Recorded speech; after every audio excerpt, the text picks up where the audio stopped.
I met David Benoit, I guess about 1983 when I recorded Take a Look Inside My Heart.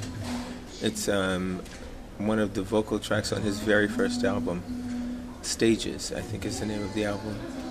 And I did a vocal track on that, and then I did another vocal track on his second album, Digits.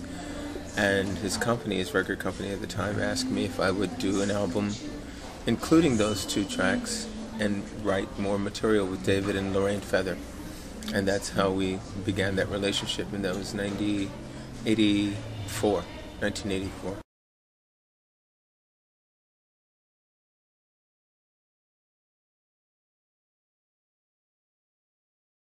I met Bill. He was playing with the Perry Sisters, and he was playing at my place in Los Angeles, a club that has now had many transformations. It was called the Temple Bar, and I think it's called something else now.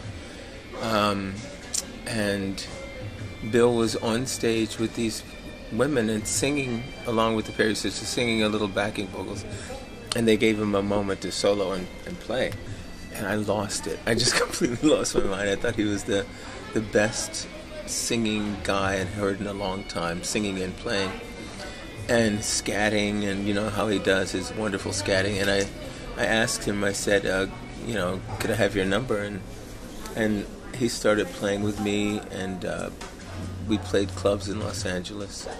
And after playing a few clubs and having a relationship in that area, I decided to do a new record. And I asked him, I said, let's do half of it, you and I, and then I'll do half with Greg Poirier. That was the beginning, and we've been friends ever since. Well, Phil Collins, I worked with Phil since 04.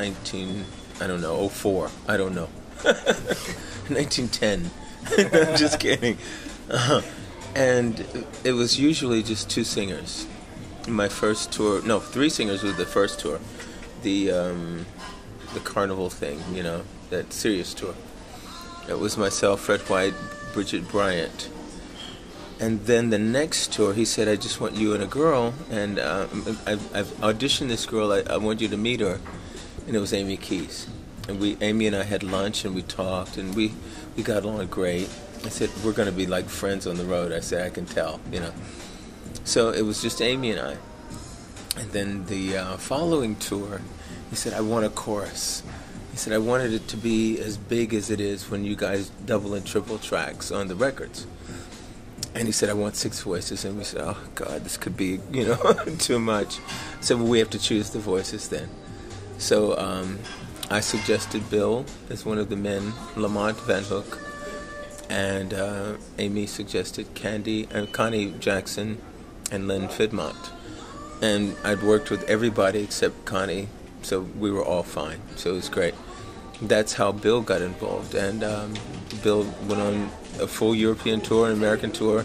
Did we do Australia on this tour? I don't know if we did or not, but we covered a lot of territory and a lot of good work, and Bill loved it. He really just loved it, and Mary came out to visit, so it was nice.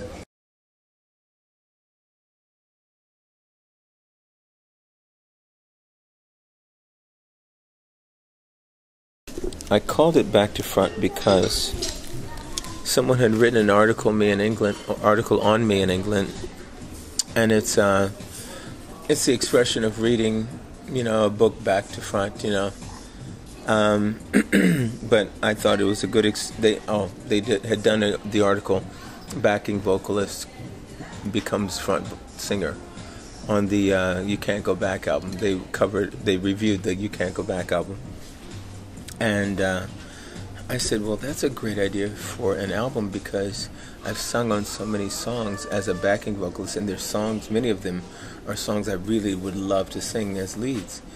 So I said, let me pick some from all the different artists that I've worked with and record the lead vocals and put them all together. And that's how that started. That was mostly with, I think Back to Front was mostly with